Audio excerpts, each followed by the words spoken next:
Alhamdulillah. Sallallahu ala nabiyyina Muhammad wa ala alihi wa ashabihi wa sallama tasliman katsira, amma ba'd. Allahumma a'inna ala dzikrika wa syukrika wa husni ibadatik. Allahumma ighfir lana warhamna wahdina warzuqna.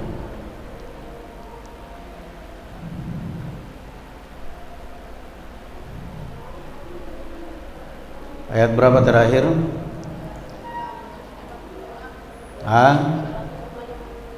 255.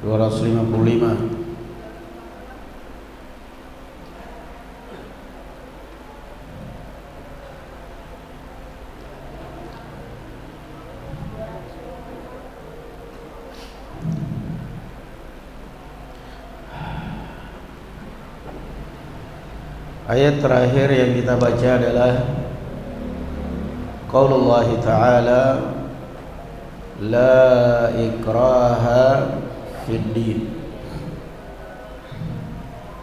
Qad tabayyana ar-rushdu minal ghayy, Faman yakfur bit-taghuti wa yu'min billah Faqad istamsaka bil-'urwatil wuthqa la infisama laha wallahu sami'un 'alim. La ikraha fid din, tidak ada paksaan orang untuk masuk ke dalam agama Islam, ala dukhuli fi. Qad tabayyana ar-rushd min al-ghayy, ay dhahara bil ayatil bayyinat anna al-iman rushdun wal kufra ghayyun. Yakni telah jelas dengan nyata bahwa iman adalah petunjuk, bimbingan, dan kufur adalah penyimpangan dan kesesatan. Nazalat fi man kana lahu minal ansari auladun arada an yukrihahum 'alal Islam.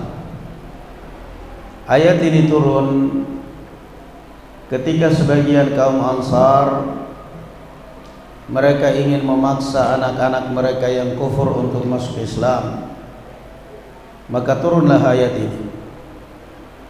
Allah Azza wa Jalla menjelaskan bahwa iman adalah petunjuk, iman adalah kebahagiaan, kafir adalah kebinasaan dan kehancuran. Silakan milih. Faman yakfur bit-taghut, maka barang siapa yang ingkar kepada taghut, asy-syaitan atau bil asnam, wa yutlaq 'ala al-mufarrid al-mufrad wal jama'. Siapa yang ingkar kepada taghut wa yu'min billah, dan beriman kepada Allah, faqad istamsak ay tamassak, maka dia telah berpegang teguh dengan al-urwatil wuthqa bil aqdil muhkam, agama yang benar, tali yang sangat kuat, lam fisamalaha, tidak akan terputus darinya, wallahu sami'un alim, dan Allah Maha mendengar, Maha mengetahui. Allah Azza wa Jalla memberikan dua tips agar agama seseorang kuat, agar agama seseorang kokoh di atas fondasi yang sangat kuat, yaitu yang pertama, jauh dari orang-orang kafir. Yang kedua, tanamkan iman kepada Allah Subhanahu wa ta'ala. Orang mengaku beriman kepada Allah, duduk santai dengan orang kafir, bahkan Israel, bahkan duduk dengan Netanyahu dan pejabat-pejabat Israel. Kalau dia adalah seorang pejabat negara, presiden, mungkin urusan PBB, urusan menteri, mungkin urusan keamanan, mungkin masih bisa dimaklumi. Tapi ketika dia misalnya sebagai ormas, apalagi mengaku ormas Islam, maka sama sekali sedikit pun tidak ada uzur melainkan ini adalah simbol kemunafikan yang bermaksud menghancurkan, meracuni Islam dari dalam.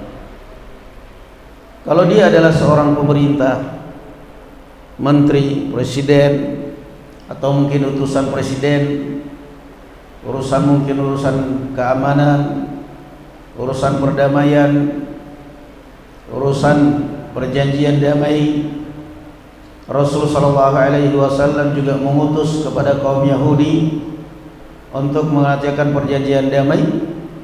Gak ada masalah kalau itu adalah urusan pemerintah, urusan negara, sebagai utusan menteri, utusan negara, utusan presiden, utusan keamanan.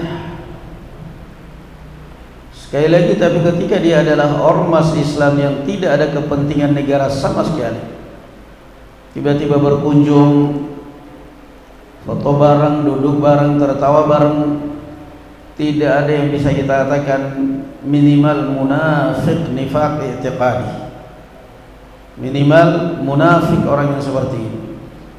Kalau kita tidak bisa mengatakan dia sebagai kafir, mungkin belum berani, enggak berani, wallahu a'lam, mungkin dia salat. Yang jelas panggilan atau gelar yang paling tepat adalah munafik. Orang yang seperti ini adalah munafik, lebih dekat kepada orang-orang kafir. Alam tara ilal ladzina yaz'umuna annahum amanu billah yuriduna an yatahakamu ila taghut. Mereka mengaku beriman kepada Allah, tapi mereka justru lebih berhakim, lebih dekat, lebih percaya kepada taghut, kepada Israel, kepada kufar, daripada saudara-saudara mereka kaum muslimin. Saudara-saudara mereka kaum muslimin dijadikan bulan-bulanan, Wahabi dan lain sebagainya. Israel dijadikan sahabat. La haula wala quwata illa billah. Allahu waliyul ladzina amanu. Allah adalah walinya orang-orang yang beriman. Wali nasir. Wali yukhrijuhum minadh dhulumat, mengeluarkan mereka dari kegelapan, ai al-kufur, kegelapan kufur. Kafir adalah kegelapan, orang kafir hatinya gelap. Ila nur, ila iman, kepada cahaya, yaitu iman. Walladzina kafaru awliya'uhum at-taghut yukhrijunahum minan nuri ila adh-dhulumat. Sedangkan orang-orang kafir, wali-wali mereka adalah syaitan yang mengeluarkan mereka dari cahaya kepada kegelapan. Dzakara al-ikhraj imma fi muqabalati qawli yukhrijuhum min adh-dhulumat aw fi kulli man amana bin nabiy qabla bi'tsatihi min al-yahud thumma kafara bih ulaika ashabun nari hum fiha khalidun. Berarti tidak semua wali benar, karena wali itu ada dua. Ada waliullah, ada waliyul asyaitan. Waliullah, wali Allah Azza wa Jalla adalah kaum mukminin. Ala inna awliya Allahi la khawfun alaihim wa la hum yahzanun alladzina amanu wa kanu yattaqun. Dan ketahuilah bahwa wali Allah tidak akan pernah merasa sedih dan tidak akan pernah merasa takut. Kemudian Allah menjelaskan alladzina amanu wa kanu yattaqun. Mereka wali Allah adalah orang-orang yang beriman dan orang-orang yang bertakwa. Orang-orang yang beriman dan orang-orang yang bertakwa. Ini wali Allah, definisi wali Allah. Wali artinya nasir, al-qarib, penolong, dekat, wali. Rasul sallallahu alaihi wasallam mengatakan la nikaha illa biwali. Tidak boleh seorang wanita menikah tanpa ada wali. Apa maksudnya wali? Yani al-qarib, yang paling dekat dengan si wanita ini untuk menikahkannya. Yang berhak adalah ayahnya. Yang paling dekat dengan si wanita adalah ayahnya. Dia yang lebih berhak menikahkannya. Maka ketika ada orang mengatakan fulan waliullah, wali Allah, artinya orang yang paling dekat dengan Allah, yang ahli ibadah. Maka aneh kalau orang yang enggak pernah sholat, orang yang sinting, yang gila dibilang wali Allah, dibilang wali majdub. Ini orang enggak sholat, enggak pakai baju, sekalian enggak pakai kolor udah, cuman pakai sarung doang, pakai peci miring-miring sambil merokok, diciumin kakinya, diciumin tangannya, katanya wali majdub. Wali majdub dianggapnya itu adalah wali gila, dan kegilaan itu bukan karena faktor biasa, melainkan faktor karena persatuan rohnya dia dengan Allah. Semestinya orang kalau menyatu rohnya dengan Allah makin waras, karena Allah sifatnya adalah maha kaya, maha gak pernah tidur, gak pernah ngantuk, gak pernah mati. Kenapa orang dekat dengan Allah gila? Gak ada orang dekat dengan Allah gila. Orang yang dekat dengan Allah Azza wa Jalla semestinya makin cerdas, makin semangat. Al-mu'minu kayyisun fatin. Mu'min itu cerdas, semangat, waspada. Nah, itu wali Allah. Dan bukan wali Allah Azza wa Jalla bisa terbang, bisa menurunkan rantai dari langit, rantai emas, bisa berjalan di atas air. Waliyus syaitan, gali tanah keluar emas. Kalau gali tanah keluar emas tuh sana pegawai Freeport semuanya wali. Papua sana wali, semuanya adalah dunia. Wali Allah Azza wa Jalla adalah orang yang beriman dan bertakwa. Alladzina amanu wa kanu yattaqun lahumul busyra fil hayatid dunya, sampai akhir ayat. Yang kedua, waliyus syaitan. Wali syaitan, walladzina kafaru awliya'uhumut taghut. Wali syaitan artinya apa? Orang-orang yang dekat dengan syaitan. Kafir, munafik, dah salat, pemabuk, waliyus syaitan. Nah, ini al-wali. Maka tidak semua wali ketika mendengar, bahkan di sebagian ajaran tasawuf, seakan-akan wali itu adalah di atas tingkat kenabian. Wali lebih tinggi dari nabi. Dan ini semua adalah ajaran kufur kepada Allah Subhanahu wa taala. Cara memahami kalimat wali kembali kepada bahasa Arab. Ya, contoh yang tadi kita contohkan hadis, tidak boleh seorang wanita menikah tanpa wali, artinya dekat. Laki-laki yang terdekat dengan si wanita ini siapa? Dia adalah bapaknya, maka dialah yang berhak menikahkannya. Maka dialah yang berhak menikahkannya. Naam. Walladzina kafaru awliya'uhumut taghut. Orang makin menjadi wali Allah, makin dekat dengan Allah Subhanahu wa taala, makin rajin ibadah, makin salat, bukan justru makin jauh dari salat.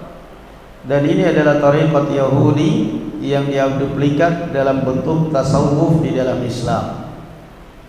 Syariat, ma'rifat, hakikat, wahdatul wujud. Syariat, ma'rifat, hakikat, wahdatul wujud. Kalau sudah sampai tingkatan wahdatul wujud, merasa sudah menunggal rohnya dengan Allah Subhanahu wa taala, tidak ada kewajiban salat, maka ini adalah kufur kepada Allah, yang di Indonesia kadang-kadang diabadikan sebagai wali Allah. Na'udzubillah. Wali dari mananya? Sedangkan wali di dalam bahasa Arab itu adalah orang paling dekat, orang jauh dari Allah. Enggak akan pernah orang menyatu dengan Allah Subhanahu wa taala. Kidat Abu Mansur Al-Hallaj. Tayyib, maka orang kafir wali mereka adalah syaitan, yukhrijuhum minan nuri ila dhulumat. Nah, kamu ada berapa wali? wali santri, wali kota, wali apa? Wali murid, wali nikah, wali apa? Wali Allah, wali syaitan. Ciri-ciri wali Allah apa? Orang yang beriman dan bertakwa. Naam. Wali syaitan, orang kafir, munafik. Naam. Kamu nulis? Iya benar. Kamu lagi coba. Apa tadi, ada berapa wali? Apa? Wali Allah. Naam. Baik, masya Allah. Apa ada ciri-ciri wali Allah bisa terbang? Hah? Ini wali karomahnya bisa terbang. Semenjak kapan wali karomahnya bisa terbang? Burung, ayam bisa terbang. Rasulullah SAW nggak pernah bisa terbang, bukan wali berarti. Abu Bakar nggak pernah bisa terbang, Khalid bin Walid nggak pernah bisa terbang, berarti bukan wali dia. Rasul nggak pernah gali tanah keluar emas, padahal kalau seandainya beliau gali akan terjadi itu. Tapi nggak ada. Kenapa? Rasul tidak pernah mau mengikat hatinya umat dengan dunia. Karena kalau hati manusia sudah terikat dengan dunia, akan lalai dari agama. Alam tara ila alladhi hajja Ibrahim fi rabbih. Tidakkah kamu lihat orang yang mendebat Nabi Ibrahim? Hajja ay jadala. Ibrahim fi rabbih, mendebat Nabi Ibrahim tentang Rabbnya. An atahu Allahul mulk, ay hammalahu batruhu bi ni'matillahi ala dhalik wa huwa Namrud. Yani karena dia merasa Allah telah memberikan kepadanya kekuasaan. Kamu Ubaid, siapa raja yang menantang Nabi Ibrahim? Siapa? Amron. Siapa? Siapa? Namrud. Nah, Raja Namrud menantang Nabi Ibrahim. Badalun min hajjah. Qala Ibrahim, ketika Ibrahim berkata, lamma qala lahu man rabbuka alladhi tad'una ilaih. Ketika Namrud bertanya kepada Ibrahim, wahai Ibrahim, siapa sebenarnya Tuhan yang kamu selalu perintahkan kami untuk kami sembah? Maka Ibrahim mengatakan, Rabbi alladhi yuhyi wa yumit, ay yakhluqul hayata wal mauta fil ajsad. Ibrahim menjawab, Rabb saya adalah yang menghidupkan dan mematikan. Qala huwa ana uhyi wa umit. Namrud berkata, saya juga bisa menghidupkan dan mematikan. Bil qatl wal afi anhu, dengan membunuh dan memaafkan. Wa da'a bi rajulaini faqatala ahadahuma wa taraka al-akhar. Falamma ra'ahu ghaiban ghabiyan, maka Namrud memanggil dua orang, yang satu dibunuh, yang satu dimaafkan. Ketika Nabi Ibrahim menyaksikan kebodohan Raja Namrud, Ibrahim mengatakan, muntaqilan ila hujjatin awdaha minha. Nabi Ibrahim berpindah kepada hujjah yang lebih jelas. Fa inna Allah ya'ti bisyamsi minal masyriq, Allah mendatangkan matahari dari timur. Fa'ti biha ant, maka sekarang engkau datangkan minal maghrib, dari barat. Fabuhital ladzi kafar tahayyara wa dahash, maka orang yang kafir pun bingung dan ketakutan. Wallahu la yahdil qaumadh dhalimin bil kufr ila mahajjatil ihtijaj. Ini dialog antara Nabi Ibrahim dengan Raja Abdullah. Raja siapa? Dengan siapa? Raja Namrud. Raja Namrud, dia adalah salah satu penguasa dunia.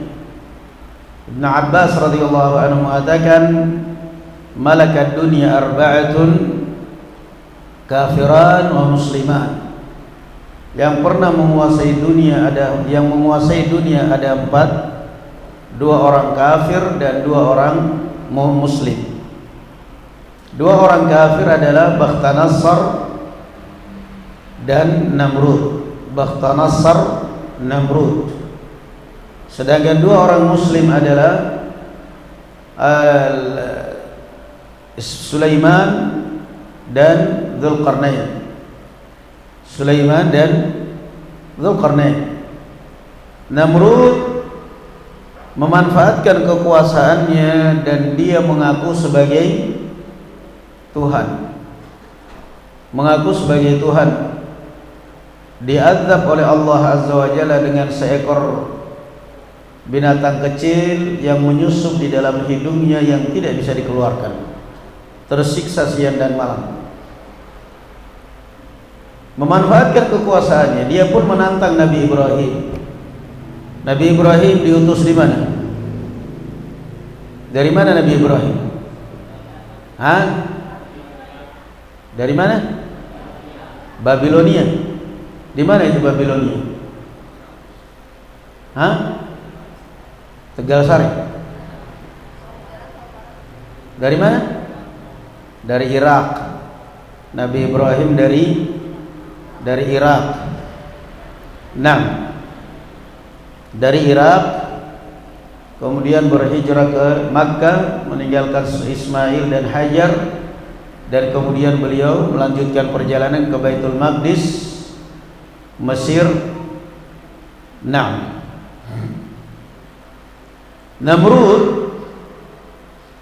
Ibrahim diutus oleh Allah Azza wa Jalla untuk berhadapan dengan raja yang zalim, yang lalim, yang mengaku sebagai Tuhan.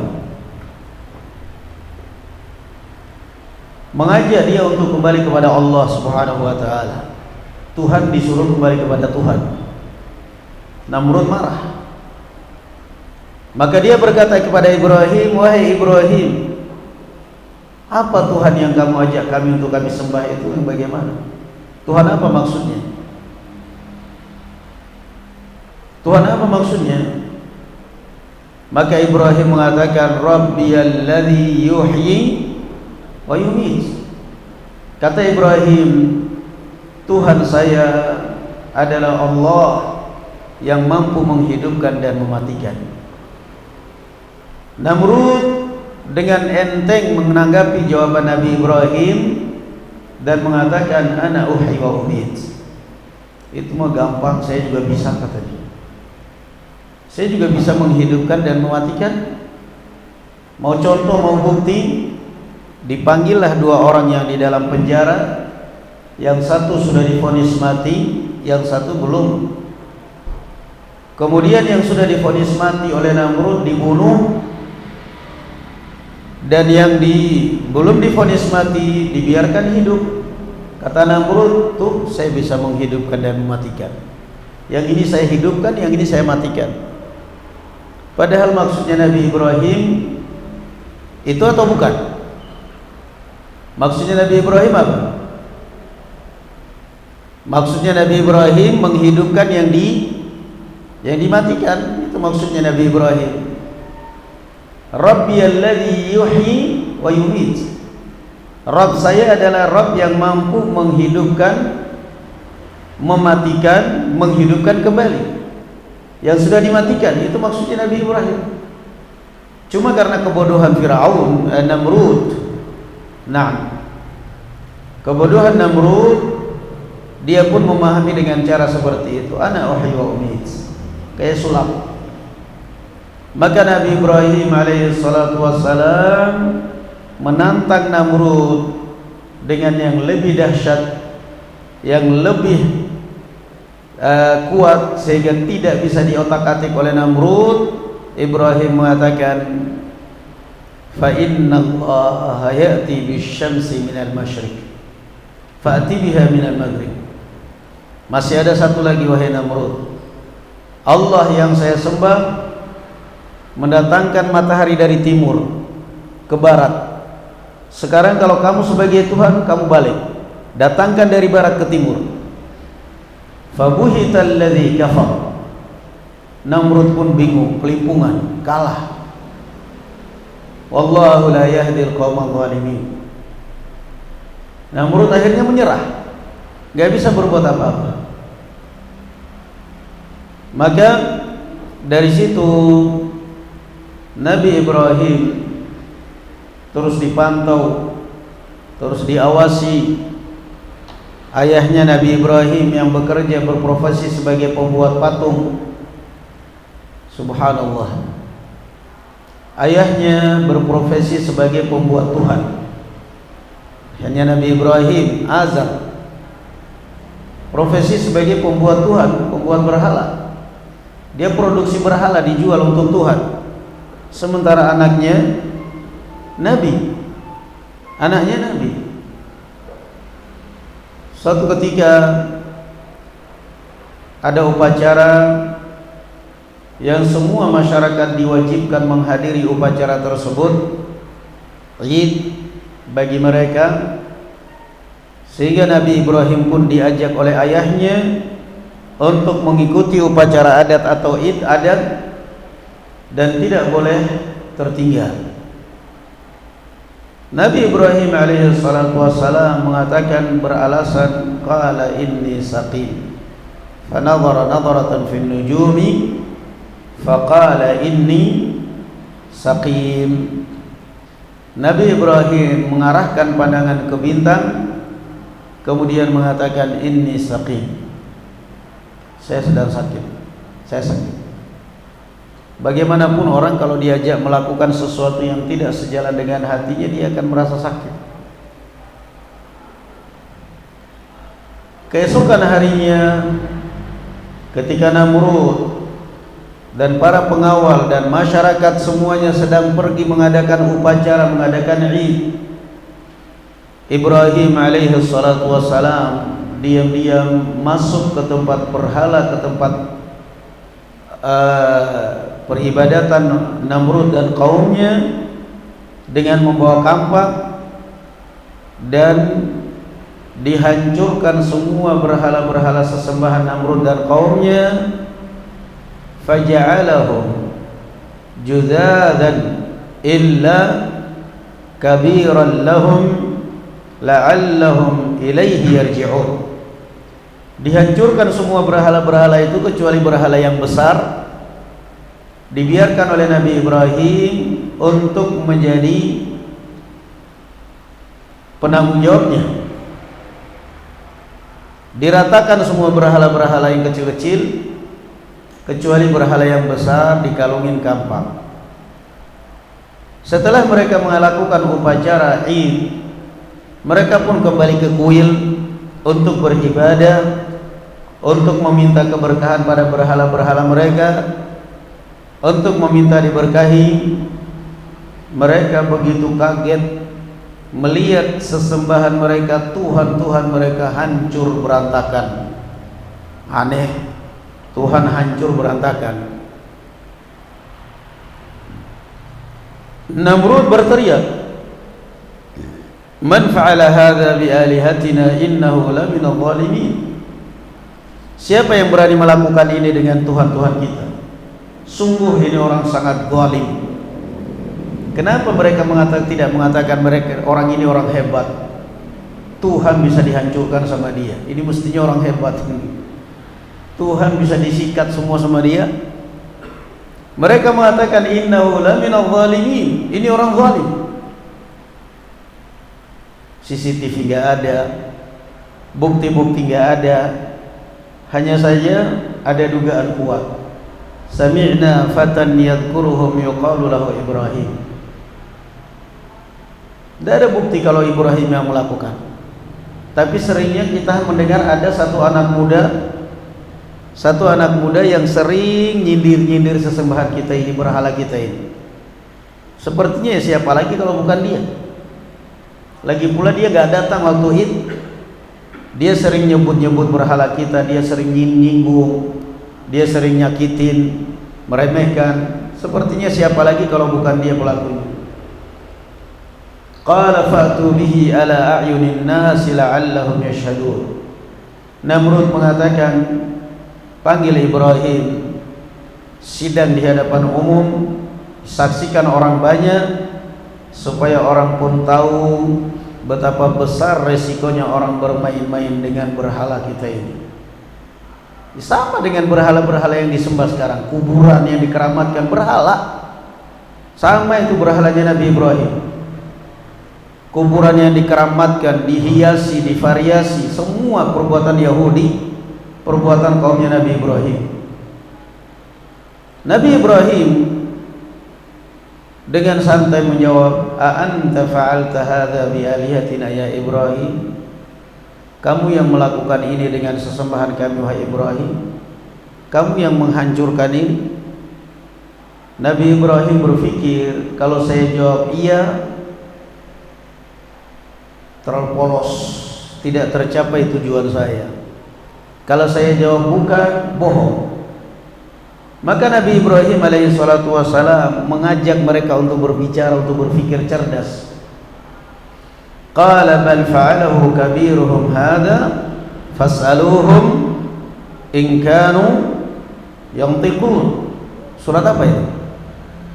Hah? Siapa? Al-Anbiya. Bal fa'alahu kabiruhum hadha fas'aluhum in kanu yantiqun. Kata Ibrahim, kalau dugaan saya sih kayaknya yang melakukan ini patung yang paling besar. Buktinya dia megang kampak dan dia sendiri gak hancur. Yang hancur yang kecil-kecil semuanya hancur, dia sendiri yang gak hancur. Siapa lagi yang menghancurkan ini? Komandannya ini yang menghancurkan ini. Mungkin dia siri sama anak buahnya, takut kena saing. Nah, ini anak buahnya yang kecil-kecil dihibas semua. Fas'aluhum in kanu yantiqun. Kata Ibrahim, untuk lebih jelas, coba tanya itu berhala-berhala yang kecil-kecil yang hancur itu, siapa yang menghancurkan mereka? Kan kalian sembah, kan kalian minta, tanya ke mereka, siapa yang menghancurkan mereka? Apa jawab mereka? Laqad alimta ma haula'i yantiqun. Ibrahim, kamu waras apa enggak Ibrahim? Masa kami disuruh tanya kepada benda mati? Sebenarnya Nabi Ibrahim di situ mereka udah kalah ya. Kamu wahai Ibrahim punya akal atau tidak? Masa kami disuruh tanya sama benda mati? Apa jawab Nabi Ibrahim? Afata'buduna? Lalu kalau tak kalian sudah tahu bahwa itu tidak bisa berbicara, lalu kenapa kalian sembah? Sudah tahu nggak bisa berbicara, nggak bisa membela diri, kenapa kalian sembah? Sebenarnya itulah tujuan Nabi Ibrahim, mengajak mereka berpikir. Tetapi yang namanya juga penguasa dan kekuasaan, makanya itulah Islam melarang kita memberontak kepada pemimpin, kepada pemerintah apapun keadaannya. Karena yang namanya pemimpin ketika dia terdesak dengan hujah, dia akan menghadapi dengan kekuatan dan tentaranya, dan akhirnya akan terjadi pertumpahan darah, wal'iyadzubillah. Maka ketika Namrud kalah hujah dengan Nabi Ibrahim, larilah kepada kekuatan. Harriquhu wansuru alihatakum in kuntum fa'ilin. Bakar Nabi Ibrahim, lindungi, selamatkan, tolong, bela itu berhala-berhala kalian kalau kalian mau terus menyembahnya. Nabi Ibrahim pun dibakar hidup-hidup, dikumpulkan api unggun, kumpulkan kayu bakar sebanyak-banyaknya, setinggi-tingginya, kemudian dibiarkan api itu berhari-hari sampai benar-benar baranya banyak. Yang diperkirakan Nabi Ibrahim sekali lempar langsung terpanggang mati. Subhanallah. Mereka tidak tahu bahwa di belakang Nabi Ibrahim, bahwa di atas Nabi Ibrahim ada kekuatan Allah Subhanahu wa taala yang selalu melindungi. Nabi Ibrahim ketika dilemparkan di dalam api berdoa kepada Allah, hasbiyallah wa ni'mal wakil. Cukuplah bagi saya Allah dan Allah sebaik-baik pelindung. Allah mengabulkan mewahyukan, qulna ya naru kuni bardan wa salaman ala Ibrahim. Allah mengatakan, wahai api, dinginlah engkau dan selamatkanlah Nabi Ibrahim. Berhari-hari Nabi Ibrahim dibiarkan di dalam api oleh mereka. Mereka berpesta pora, berpesta ria, merayakan kemenangan, merayakan kebinasaan Nabi Ibrahim. Ternyata setelah api padam, Nabi Ibrahim keluar dari api, tidak ada sehelai rambut pun yang terbakar. Subhanallah, mukjizat dari Allah Subhanahu wa taala. Nah, itu kisah Nabi Ibrahim dengan kekuatan tentara Namrud. Na'am, wallahu a'lam bissawab. Alhamdulillah, wassalamualaikum warahmatullahi taala wabarakatuh.